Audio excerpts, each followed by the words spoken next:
Opposed to secret societies, to secret oaths, and to secret proceedings. For we are opposed around the world by a monolithic and ruthless conspiracy.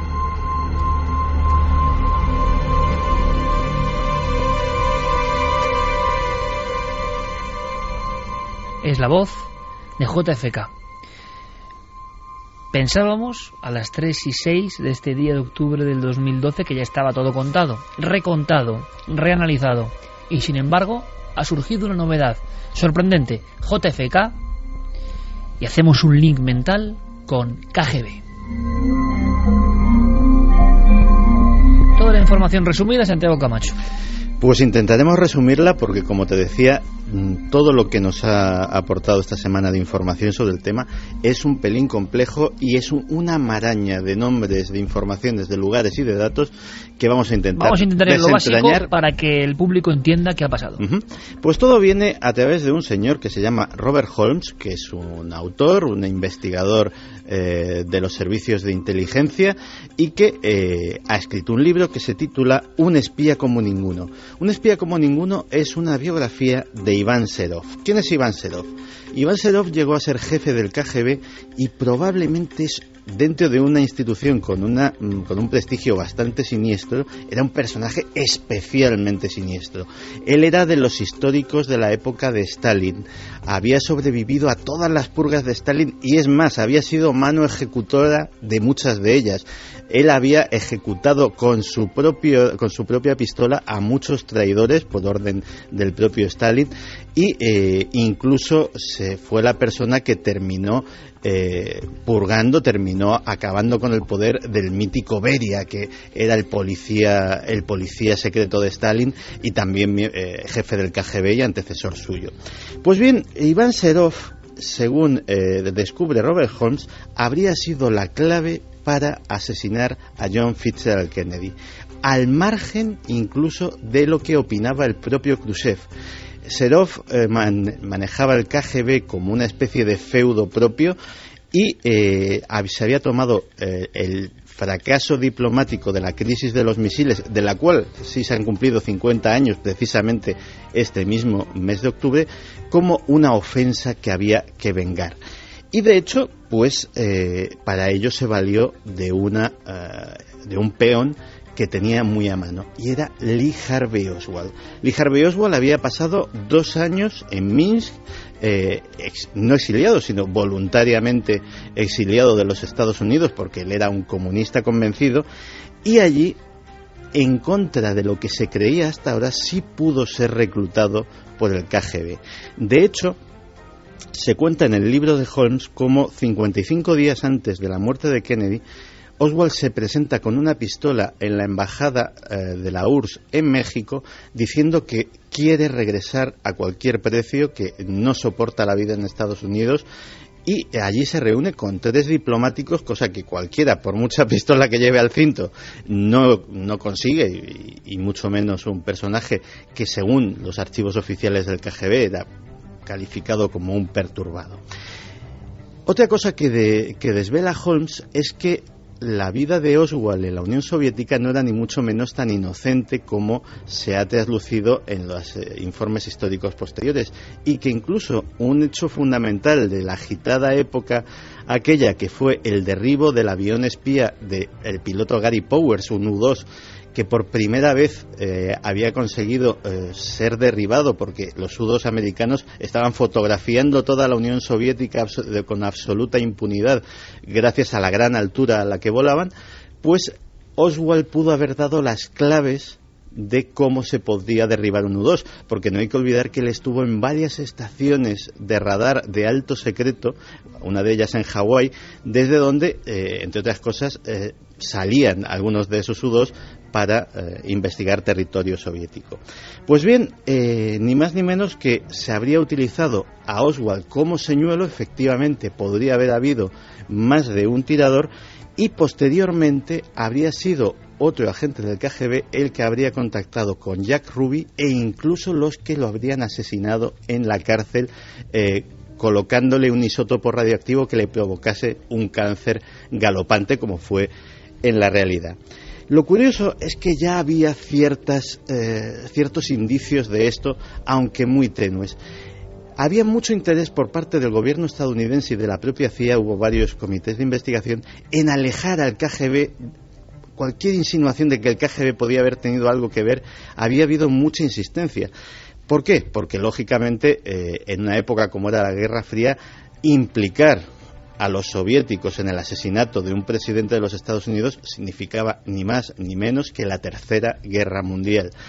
Por eso se ocultó que el coronel Yuri Nosenko, que fue uno de los más célebres desertores con los que contaron los norteamericanos, desertó a Occidente y, como todos los desertores, fue sometido a un interrogatorio exhaustivo que duró años. Y Yuri Nosenko, entre las miles de cosas que le preguntaron, pues le preguntaron si la KGB había tenido algo que ver con el asunto de Kennedy. Él lo negó, aquello los historiadores de la CIA le dieron mucho bombo, pero a lo que no le dieron bombo es que él lo negó a los interrogadores que le hacían el interrogatorio previo, pero también lo negó en la prueba del polígrafo y no la pasó. Es decir, cuando dijo que el KGB no tenía nada que ver con el asesinato de John Fitzgerald Kennedy, el polígrafo dijo que estaba mintiendo. Eso tampoco se había sabido hasta ahora. Que es curioso que no se sepa todo esto hasta ahora, ¿no?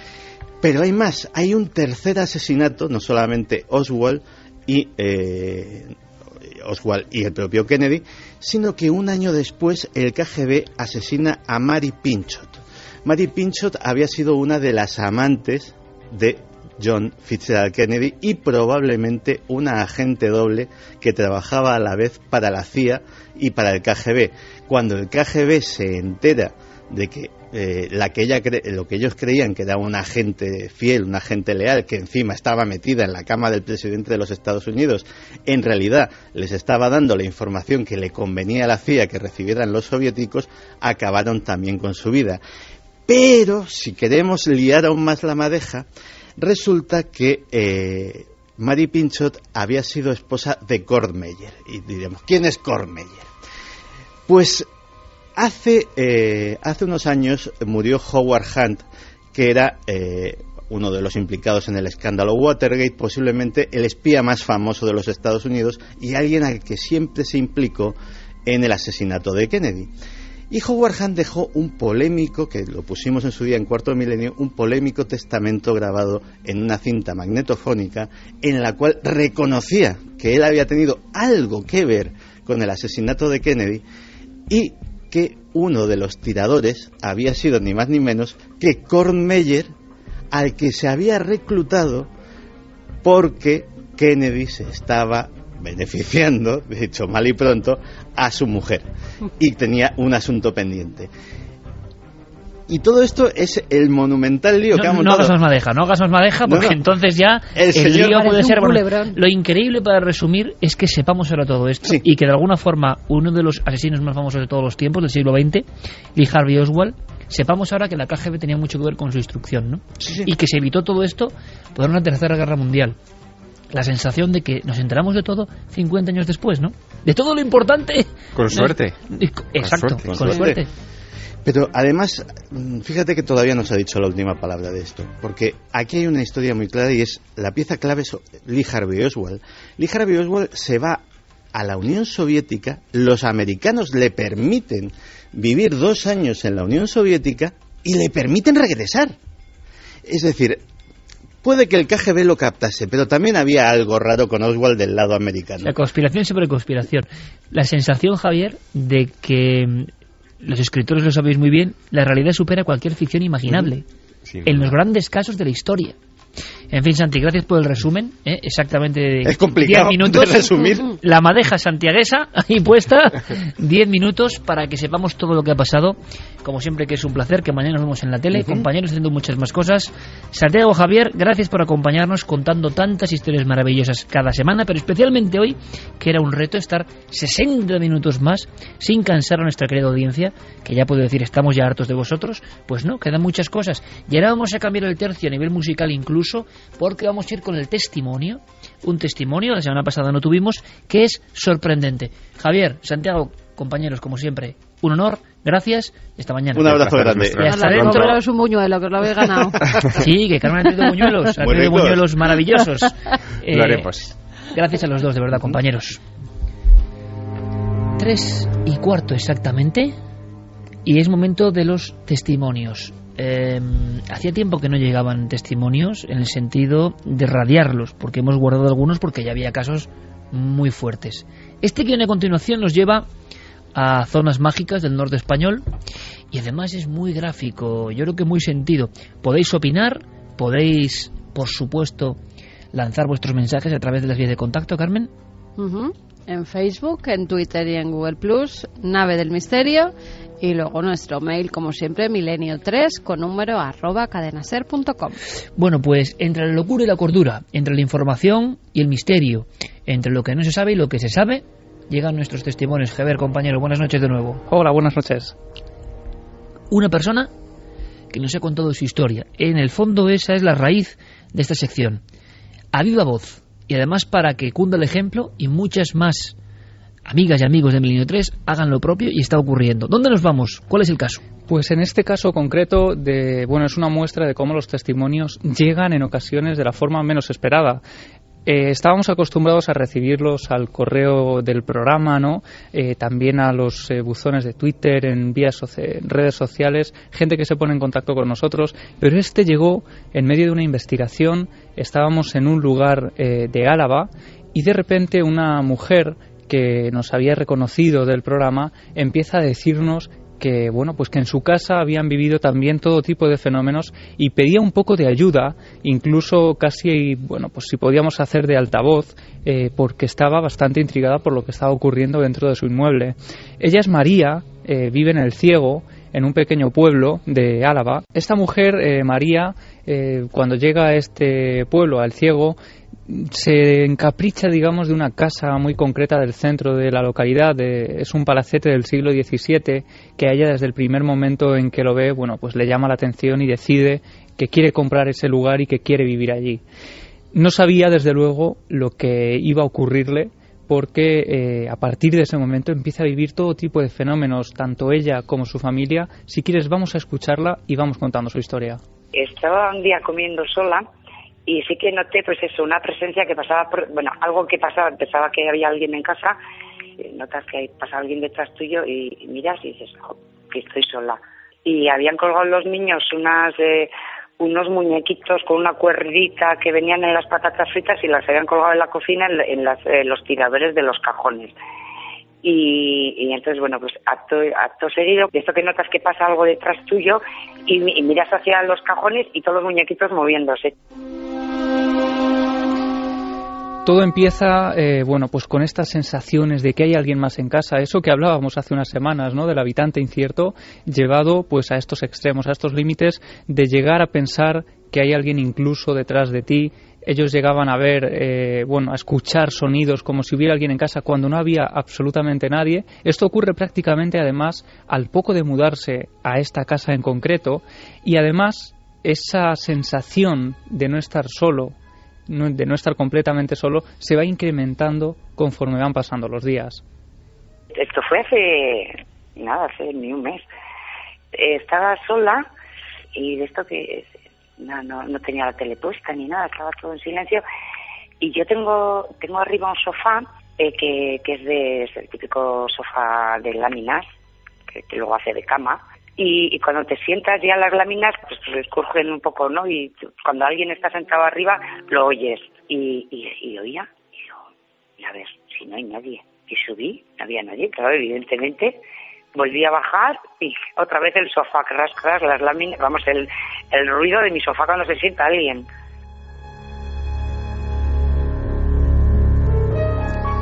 Podría parecer incluso una experiencia subjetiva, porque casi siempre ocurre cuando ella está sola en casa, y esto lo hemos visto también en otros casos, que parece que lo que haya en ese lugar se manifiesta específicamente cuando hay personas concretas de la familia. Pero es que empieza a ocurrir a partir de ese momento que los niños de la familia, sin saber absolutamente nada de las experiencias, porque ellos desde luego intentan no contarles nada de esto para no sugestionarlos y que vivan tranquilos, y esto es algo también bastante habitual, los niños tienen bastante miedo, tienen reparos a entrar en determinadas habitaciones de la casa, no quieren entrar solos, pero no ocurre en toda la casa, ocurre en habitaciones muy concretas. Curiosamente, las habitaciones donde María escucha esos sonidos cuando no debería haber absolutamente nadie en casa. Vamos a escucharla porque ocurre además toda esta historia que parece algo más o menos habitual, que parece que estamos acostumbrados a escucharla. ¿Un clásico? Pues hay un detalle más que la hace especialmente inquietante. Para no molestar a mi marido me voy a otra habitación y en un momento dado oigo que alguien baja las escaleras y pienso que es uno de los críos y bueno, pues no es uno de los críos, es algo que entra en la habitación que yo no veo absolutamente nada, pero lo siento y bueno, se empieza a mover un poco el colchón y bueno, pues de repente una voz a mi lado que dice Aide, que para mi sorpresa yo pensaba que era el nombre de una mujer y Aide creo que en francés significa algo así como ayuda. 3:23, esto es Milenio 3. Aide. Alguien se apoya en el colchón. Carmen giraba la cabeza así como diciendo vaya, o sea, porque ya, como siempre, teníamos un clásico y de pronto algo que no hemos escuchado nunca y está pasando en los testimonios. O sea, la panoplia de fenómenos que viene en la voz de los testigos nos deja sin palabras porque muchas son nuevas. Eso es muy difícil, ¿eh? El contagio psicológico o contar cosas que otros han contado, incluso aderezarlas, pero cosas que no se habían contado, cuando menos sorprende, ¿no? Aide. Hasta tal punto, Iker, bueno, podemos pensar que es sugestión, ¿no? Pero cuando Aide, esa palabra que en un principio María no relaciona con nada concreto, de hecho piensa que es un nombre de mujer, como comentaba, ocurre además todo esto en una noche en la que ella no puede dormir, es incapaz de dormir, por eso también descartamos, ¿no?, la teoría de que estuviera en ese estado de duermevela en que cualquier cosa parece posible.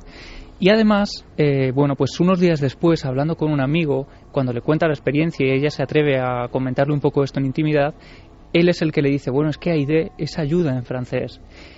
Y si creíamos que lo habíamos escuchado todo, aún hay un detalle más que desde luego hace muy interesante el testimonio de María.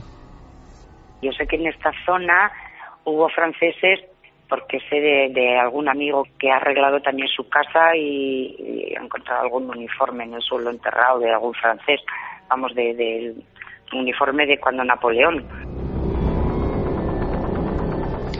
Y no solo uniformes, ella nos contaba que en una escalera que se había abierto en una casa vecina, casi pared con pared a la suya, habían encontrado esos cuerpos con uniformes franceses encima. Y como ha pasado otras veces, y esto nos puede parecer asombroso, pero es que ocurre, porque hay casos, y si quieres ahora los recordaremos, aquello se tapó. ¿Por qué?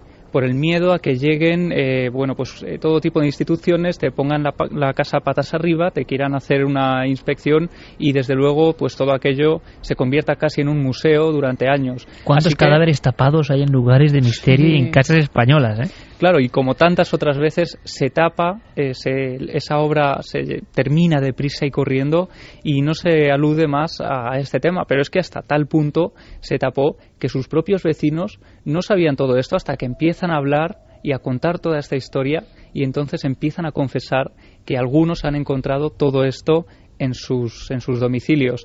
Y un detalle más que ella nos contaba es que en esa zona en concreto hay una expresión que es bastante típica en los vinos. Cuando un vino está especialmente bueno se dice que este vino tiene francés. Y parece ser que tiene que ver con, bueno, pues que en esa época de la guerra de los franceses, para hacer desaparecer los cuerpos de algunos soldados franceses, los echaban al vino cuando estaba fermentando, a esos lagos de vino, para hacerlos desaparecer por completo. Posteriormente, no sabemos si esto es realidad o una de esas leyendas que se van contando, pero se comenta que algunos vecinos incluso posteriormente pues echaban la pierna de cordero para darle sabor al vino. Toda una serie, podríamos hablar un día de leyendas de las barricas de fermentación españolas. ¿Hasta qué punto leyendas? Claro, se han contado barbaridades, o sea, todo lo que podéis imaginar de barbaridad en esas barricas donde, claro, eran pozos sin fondo, todo desaparecía, todo se disolvía. Pues parece ser que el origen de esa expresión pues tiene su base posiblemente real, desde luego estremecedora, y hasta aquí pues esa experiencia. Ella nos la confesaba, nos la contaba, porque quería saber si alguien podría dar algún dato más sobre esa casa que está enclavada en el centro del Ciego. Maravilloso testimonio, porque a partir de una serie de fenómenos increchendo aprendemos otras cosas de la historia, de la casi etnografía española o los modos, usos y costumbres. Fue una zona polémica, ¿no? Es un lugar maravilloso, por cierto, el Ciego, muy próspero, porque el negocio de las bodegas de Río Jalavesa le ha dado una prosperidad extraordinaria, pero con mucha historia de fondo. Yo estaba recordando, Carmen, la historia de Jung viendo ese soldado, o más bien uniforme con huesos casi, que Jung, como empieza a ver en su casa que pasan cosas y encuentra esa especie de medio calavera, medio embozada y entre un barrizal de algún tipo de guerra antigua, y él le hace una ceremonia fúnebre porque cree que así ya se cumple el ciclo, que el alma descansaría en paz. Efectivamente, y ya todo cesa como ocurrió. Vamos a hacer una cosa que además viene al pelo, nunca mejor dicho. Habéis comprobado que están pasando muchas cosas esta noche, esta operación de ETA, por ejemplo. Tenemos una dramatización antes de que entre Diego Marañón. Tenemos una dramatización que no voy a desvelar mucho.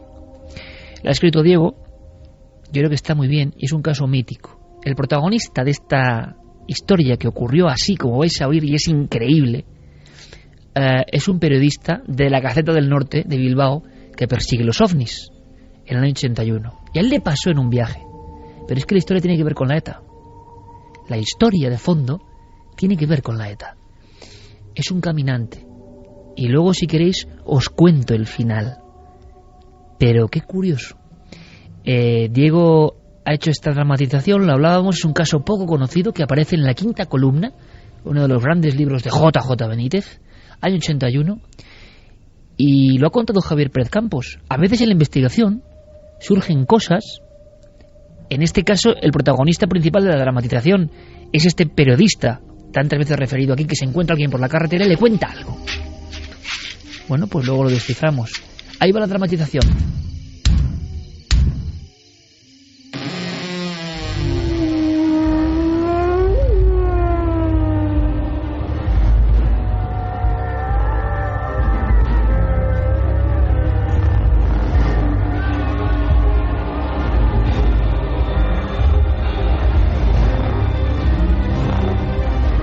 Milenio 3 presenta Encuentro en el Castillo.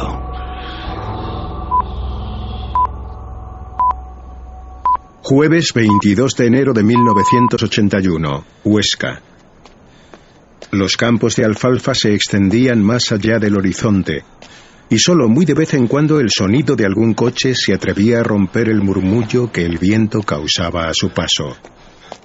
Sin embargo, era su propia respiración, algo agitada a causa del esfuerzo y el frío, lo único que el caminante podía escuchar.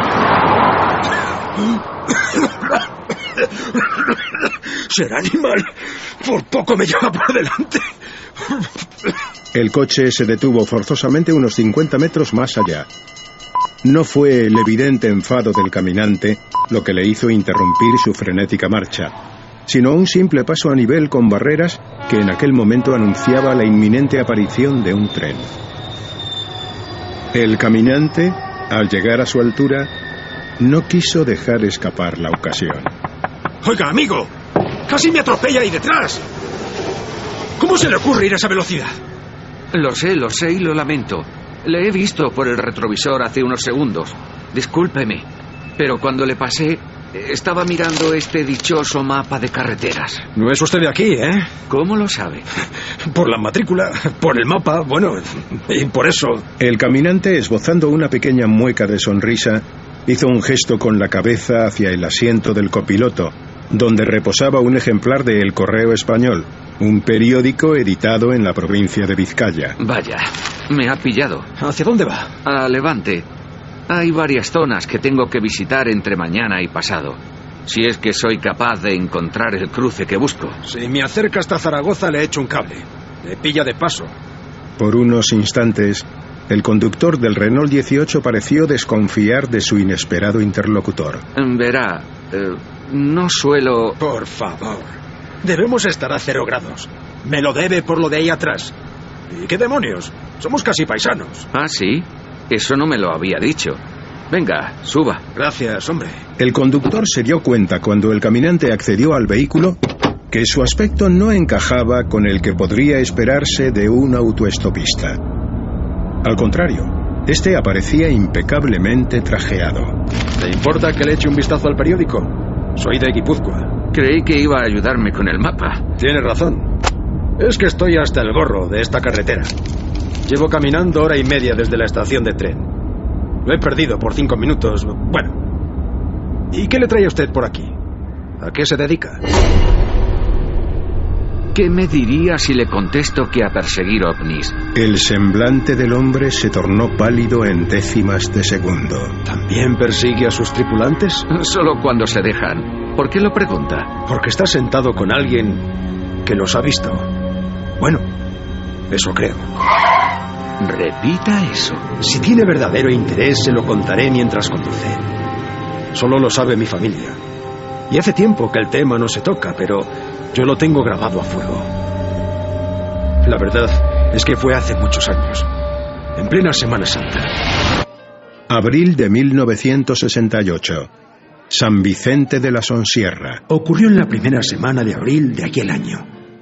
Había decidido pasar aquellas vacaciones con un amigo en ese pequeño pueblo de La Rioja. Me había hablado de los picaos, una tradición local. Un grupo de personas, los disciplinantes, se golpean la espalda con penitencia hasta hacer manar la sangre. En fin, el caso es que cuando terminamos de cenar, saldríamos del restaurante más o menos a las 12 de la noche. Bueno, aún es pronto. Tomamos una copa, ¿no? No. Yo estoy muerto. Por hoy he tenido suficiente. De aquí directo al sobre. Ah, tú te lo pierdes. Hace una temperatura buenísima para pasear. Y pienso aprovecharla. Carpe diem. Era una noche templada de luna llena. Sin ningún rumbo en concreto y dejándome llevar por mis pasos, apareció ante mí la torre del reloj. Señal inequívoca de que me acercaba a las ruinas del viejo castillo de San Vicente. Hacía ya un rato que un silencio poco habitual lo había inundado todo, haciendo callar hasta a los grillos. No sé si fue aquella quietud total lo que hizo que me sentara, apoyando la cabeza contra uno de los muros. Lo cierto es que el sueño me invadió irremediablemente. No sé cuánto tiempo estaría dormido. Calculo que unas 2 horas. De pronto, un ruido a escasos metros me despertó. Al abrir los ojos, acerté a distinguir 3 figuras recortándose ante mí. ¿Qué hora es? ¿Qué sois? ¿Picaos? ¿Qué hacéis? No pude terminar la pregunta. A medida que mi visión se hacía más nítida, el pánico empezó a apoderarse de mi alma. No puede ser. Esto tiene que ser una pesadilla. Aquellos seres tenían una altura descomunal. Como descomunales resultaban sus hombros en proporción a su cuerpo.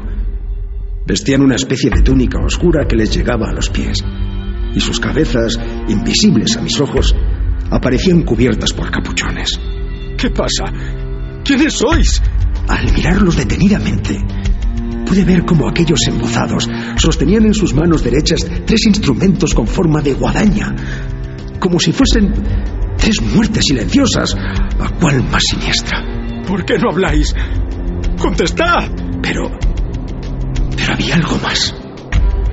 Algo que me paralizó de puro terror. Sus ojos. Lo único que parecía vivo en ellos. Sí. Aquellos terribles ojos. Grandes y encarnados. Se apagaban y encendían a la vez. Como si siguiesen un macabro patrón. ¡Muertos! ¡Estáis muertos!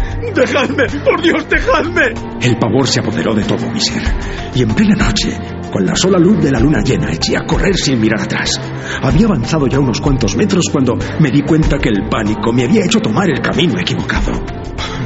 ¡Maldita sea!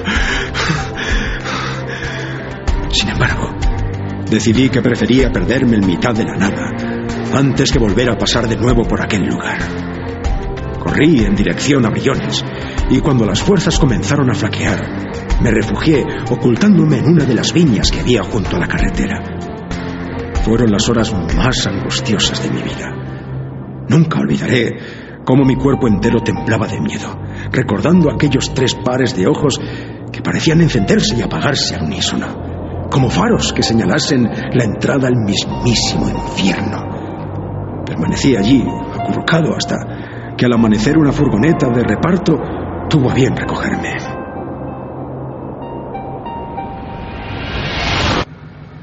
Creerá que estoy loco, ¿verdad? No, yo jamás pensaría eso. ¿Se lo contó a su amigo? No me creyó. Lo siento. Por desgracia suele ocurrir. Podría estar horas narrándole encuentros tan aparentemente absurdos como el suyo. Bueno, ya estamos en Zaragoza. Oiga, ¿le importaría que contase su historia? Quizás sería bueno dejarla reposar aún algunos años. Las prisas, amigo mío, nunca son buenas. Puede dejarme aquí. Mi hermano trabaja cerca, en una empresa de transportes. Le llamaré desde esa cabina. Bien, solo una cosa más. ¿Cuál es su nombre? ¿Qué importa? Le aseguro que ese dato es el menos importante de todo lo que le he contado. Y quizás saberlo solo le traería problemas. Hágame caso. Como quiera. Ha sido un placer. A mí me queda aún un buen trecho hasta Aldaya. Hasta pronto. Oiga, a todo esto yo tampoco sé su nombre. ¿A quién debo agradecer el viaje? Es cierto. En fin, si algún día nos volvemos...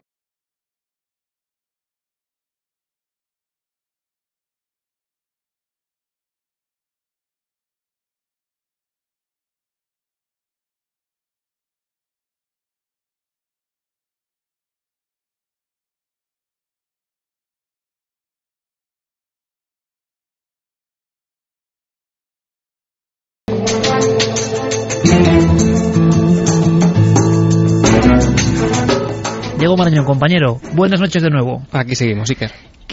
Me ha puesto los pelos de punta ese final, te lo tengo que decir, pero hay una historia que además es increíble, tiene que ver un poco con lo que estamos hablando o lo que está saliendo esta noche a flote con esa información.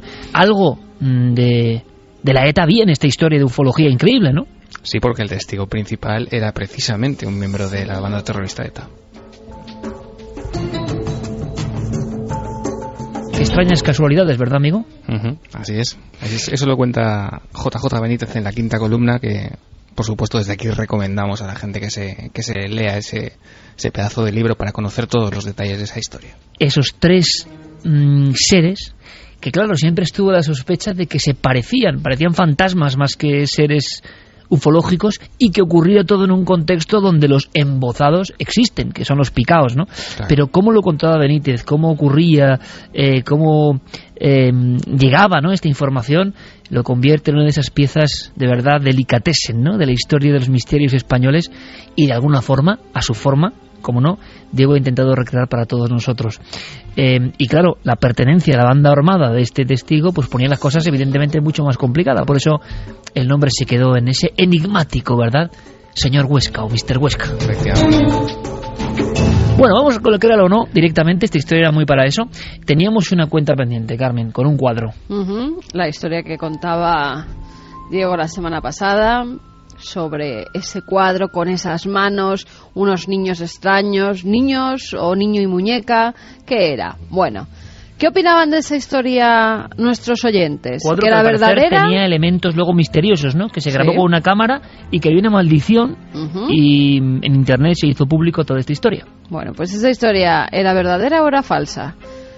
Verdadera opina un 44,5% y falsa un 55,5%. Aquí ha estado la cosa muy así. Reñida, también. Reñida, 10 pero puntos a favor del falso. Exactamente, falso. 10 puntos a favor de que no se lo creen.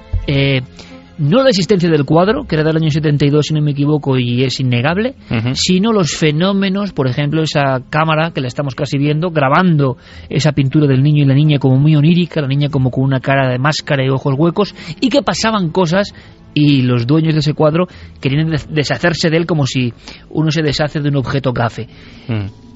¿Ha acertado la mayoría de la audiencia o no, Diego? Ha acertado la mayoría de la audiencia, sí, señor. Esta vez estábamos ante una historia que tiene todos los tintes de ser un fraude, Iker. La pintura se puso a la venta en principio por $199. No pujó nadie. Se añadió esa descripción que leímos el otro día contando esa historia. No pujó nadie extraña. afectado por la leyenda, imagino. No, porque al principio no había ningún tipo de leyenda. Ajá. Al principio se puso el cuadro tal cual, no tuvo ningún éxito. Se añadió la leyenda después al anuncio de eBay y el precio aumentó hasta los $1.025, que fue la recaudación final. O sea, el plus del misterio ahí, ¿no? Efectivamente, no hay nada como poner una historia como fondo para que el precio de estos artículos se dispare. Por cierto que eBay hace solamente unos meses añadía una cláusula a sus leyes, digamos, de venta, prohibiendo la venta de todo objeto que viniese acompañado de una especie de maldición o de embrujo, porque lógicamente es muy difícil de demostrar. Qué bueno. Además, ahora mismo, Iker, esta pintura se venden reproducciones, que si quieres te la puedes llevar a casa para ponerla encima de la tele. Muy bonita, sí, va a estarla viendo todo el día. Sí, agradable. Está una maravilla. Sí, se venden al precio de $450. Stoneham, ha visto cómo su carrera de repente alzaba otra vez el vuelo después de años de estar absolutamente en el olvido.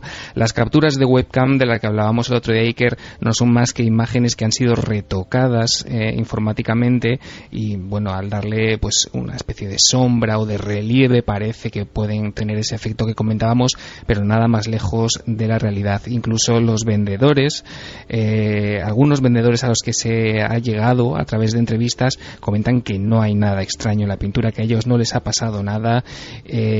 También el actor que murió, bueno, pues sí, un actor que compró el cuadro murió, pero claro, murió en una operación a los 77 años. En fin, tampoco es tan extraño, es como si nosotros compramos mañana una lechuga y nos atropella un camión. Claro. La lechuga no está maldita, lógicamente. Pero esto, la máxima eterna de si no es vero, es ben trovato, ¿no? O sea, está bien contado y entonces, claro, la historia se le añade al cuadro y de repente el cuadro y el autor real del cuadro, que ven cómo su caché aumenta. Y le pilló por sorpresa, además, vamos, el hombre todavía, yo creo que no se lo cree hoy. Bueno, la historia de un cuadro que existe, cuyos fenómenos y maldición es un fraude. Acertó el 55% de los detectives, que sé que siguen muy atentos esta sección novedosa, extraña, curiosa de Diego Marañón. Y traemos, atención, se hablaba de una nueva escena del Exorcista, por cierto, la semana pasada, de un fragmento nuevo, de una escena, si no me equivoco, Diego, en la cual Linda Blair, la niña poseída, estaba levitando, pero pasaban más cosas, ¿no? Levitando y giraba. Ah, ¿giraba? ¿Y cómo quitaron eso? Pues no lo sé, es una buena pregunta. La verdad es que no solamente es el fragmento que salió a mediados de la semana pasada, que eran, pues eso, lo que comentaba Carmen, que era Linda Blair levitando, girando sobre sí misma y volviendo a caer, sin una pizca de ordenador, por cierto, y da un miedo que es alucinante. Da más miedo que con ordenador, claro. Sí, efectivamente. Sino que además, en días posteriores apareció más metraje. En total han aparecido como unos 5 minutos y medio nuevos, en los que además de esa escena que vemos, se nos muestra cómo el set de rodaje, a través de una especie de mecanismo hidráulico, se mueve completamente y se nos muestra, bueno, pues aparte del equipo, una especie de montaña rusa, mientras Linda Blair pues se parte de risa, hay que decirlo. Y como Linda Blair está también en la cama y le dan unos espasmos que casi la rompen el cuello.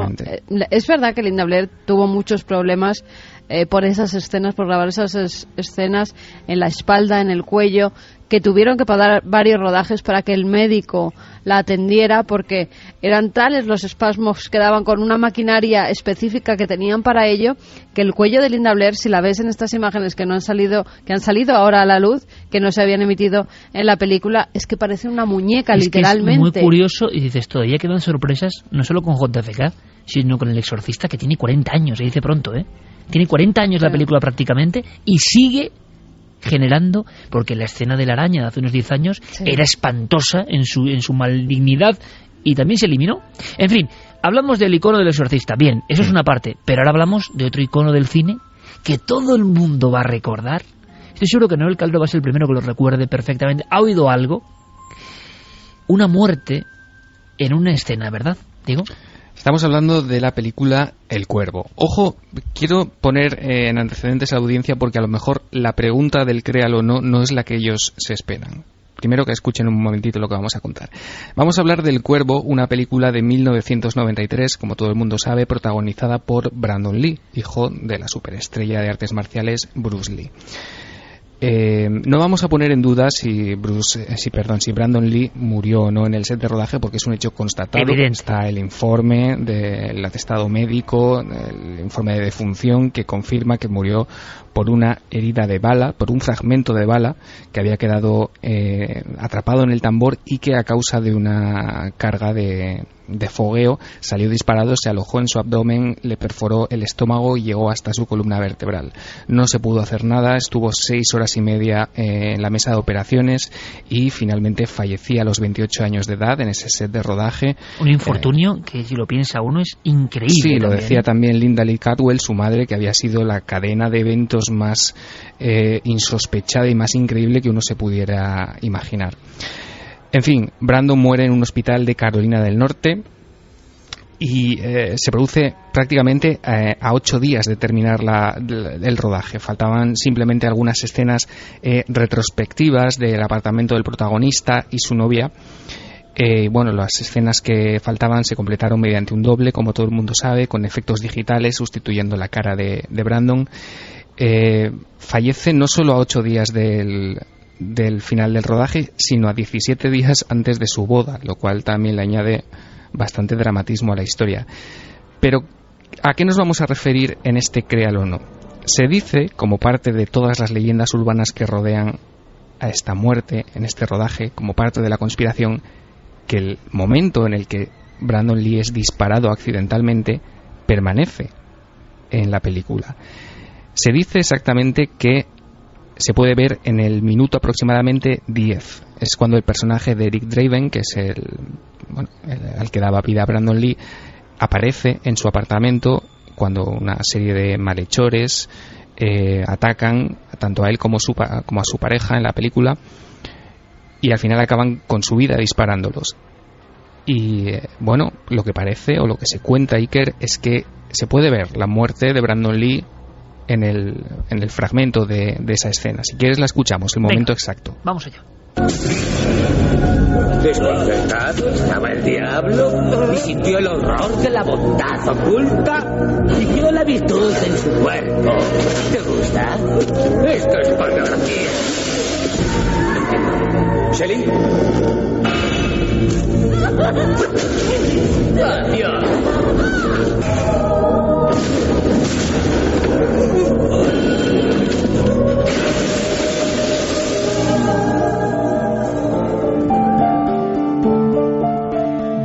Escuchamos, mejor dicho, los tiros.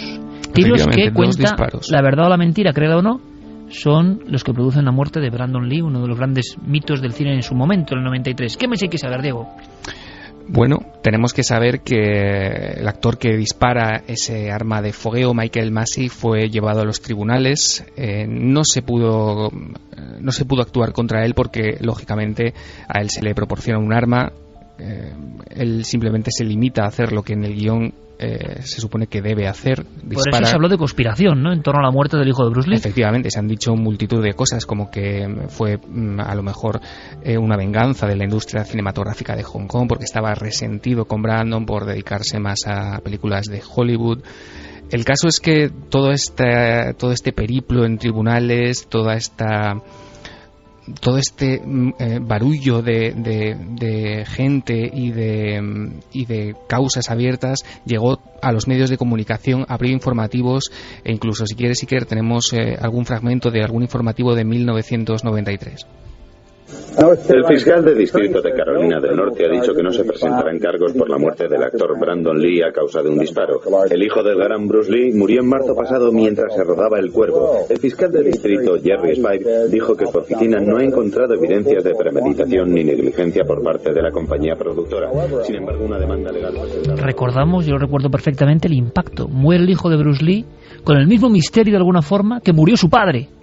Y claro, se habla de una herencia maldita, de alguna forma, de familia maldita en el cine, y claro, empieza a surgir el asunto de que incluso en el metraje de la película original podemos ver la muerte de este actor. Sí, y además todo esto adquiere un tinte bastante dramático si tenemos en cuenta que la última entrevista en televisión de Brandon Lee Iker y las últimas palabras de esa entrevista son una cita que Brandon hace de la novela El cielo protector de Paul Bowles, y que a pocos días, a pocas horas prácticamente de su muerte, decía esto que vamos a escuchar.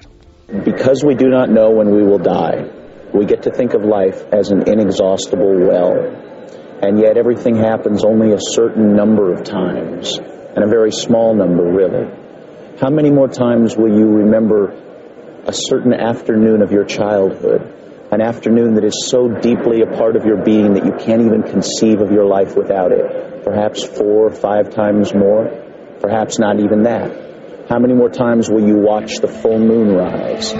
Perhaps. Que haciendo casi traducción simultánea, te lo Diego. Traduzco rápidamente. Dice: como no sabemos cuándo vamos a morir, creemos que la vida es un pozo sin fondo. Sin embargo, las cosas ocurren solo un determinado número de veces, en realidad muy pocas. ¿Cuántas veces más recordarás cierta tarde de tu infancia? Una tarde que forma una parte tan entrañable de tu ser que ni siquiera puedes imaginar la vida sin ella. Quizá 4 o 5 veces más. Quizás ni eso. ¿Cuántas veces más verás salir la luna llena? Quizás 20. Y sin embargo, todo parece ilimitado. Escalofriante saber que Brandon Lee en su última entrevista dijo estas cosas.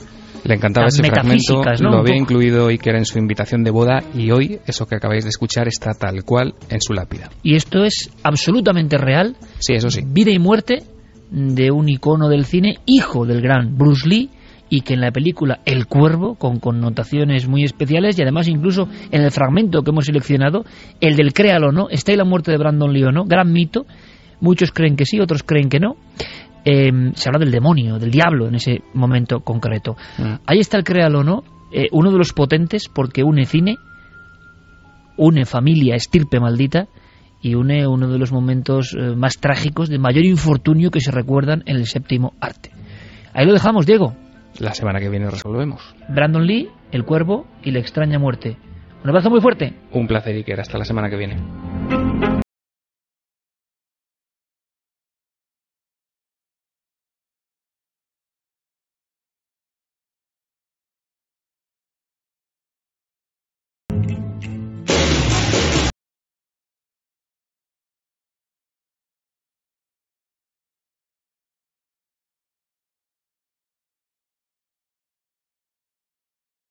Justo antes de ayer me contaban una persona que estuvo en un importante colegio de Ciudad Real hace unos 20-25 años, un joven en un ensayo de una obra de teatro están representando una obra de bandoleros, y uno de los jóvenes, que tiene nombre y apellidos, y algún día lo contaremos porque es una historia tremenda, es la historia del cuervo en nuestro país y en esta ciudad.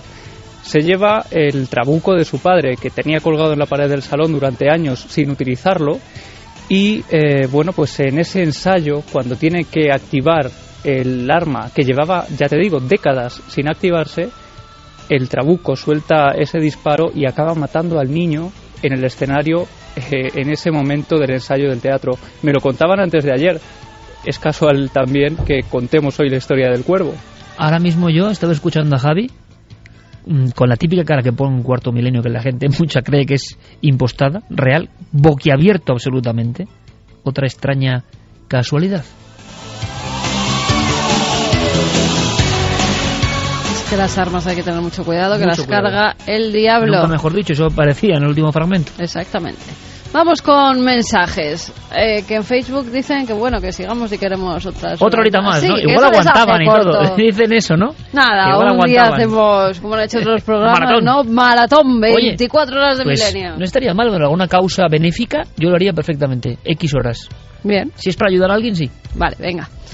Lo apuntamos. Borja Fernández nos decía: yo tengo entendido que cuando le disparan es en la escena que Brandon está encima de la mesa cuando está ya haciendo la venganza, ¿no? En esa escena. Bueno, Parte de la leyenda, un claro. dato más que nos da Borja.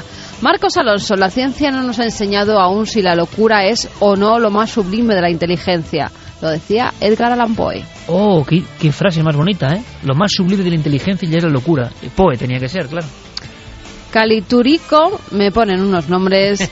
Entonces, ha de suponer que los que somos negados para hacer cualquier ejercicio creativo es que somos muy sanos mentales. No sé si es un alivio o una frustración, porque envidio a los creativos que te hacen sentir menos humanos. A mí me pasa con mi hermano, que es músico, productor y escritor. Bueno, seguro que él tiene muchas facultades de lo que piensa, que también muchas veces nos medimos con un rasero muy bajo, ¿no? Benito y pensamos mal de nosotros mismos. Nauta nos dice: sigo a Milenio desde que se emitía los viernes y los domingos hasta altas horas de la madrugada. ¿Te acuerdas la edición de los domingos? Benito Nauta. Benito Nauta, buen nombre, ¿eh? Benito Navegante. Me considero escritor, no he publicado por falta de fondos, pero no por ello he dejado de escribir mientras me apasiona hacerlo, y sobre todo y fundamental, cada semana Milenio 3 nos ofrece 3 horas que bien podrían ser un gran libro cada programa. Cuantísima información y cuantísima calidad. Por ello y solo por ello me considero afortunado y feliz de poder disfrutar algo así cada semana. Oye, Benito Nauta, gracias, nos emociona un mensaje como ese, y uno es escritor, claro que es escritor, es que no hace falta publicar para nada. Algunas de las más grandes obras de todos los tiempos nunca fueron editadas ni puestas a la venta. Francisco de Barcelona nos dice: no sé si conoceréis el tema del lenguaje inverso. Es una cosa muy curiosa que según qué voces, incluidos bebés, invirtiendo la voz, da como resultado que su balbuceo sea coherente con lo que el adulto le pregunta o comenta. No recuerdo quién comenzó este estudio, pero un amigo mío en 2010 nos presentó varios ejemplos. Uy. Aquí os dejo uno de los audios que insertó mi compañero en iVoox. Espero que podáis escucharlo por vía internet. Lenguaje inverso. Es la voz de mi compañero, exactamente. ¿Ves? Aquí, como decía antes Benito Nauta, nosotros damos contenidos, pero es que sois vosotros los que muchas veces propináis, en una especie de mente colectiva, cosas que nos interesan a todos. María Kiko Rey dice: ¿para qué quiere una ballena hablar con nosotros? Eso es soberbia humana. Nos creemos más interesantes que ella. ¿Es que acaso nuestro lenguaje es más importante que el de ella? Eso creemos nosotros, desde luego. Pues por eso somos tan soberbios. Hombre, hay que decir, el hombre, la mente humana ha llegado a una serie de milagros incomprensibles que el resto de la fauna no ha llegado, que sepamos, pero bueno, indagaremos sobre eso. Sheila nos decía: mi hija hace unas semanas salimos a la calle y dando un paseo por el bar que está al lado de su casa, le dice una señora que ¿por qué te has quitado las sandalias y te has puesto las botas? Las sandalias eran más bonitas. La señora me miró y me dijo: ¿cómo sabe eso? Me he quedado blanca. Las niños cosas de los niños, ¿no? Claro, claro. Exactamente. María Kiko dice: porque en lugar de enseñar a los animales nuestras formas de expresarnos nosotros, no hacemos una cosa, intentar entender su lenguaje, que ellos sean los que nos enseñen a nosotros su forma de expresarse y llegar a entenderlos.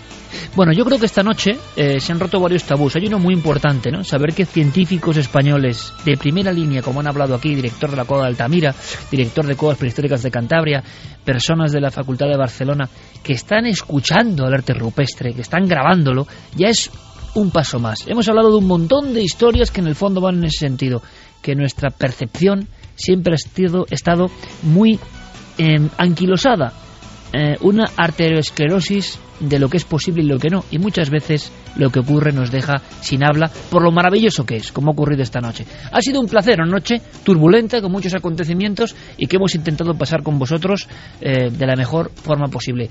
Javier, Noel, ha sido un placer, chicos, como siempre. Para todos, feliz semana.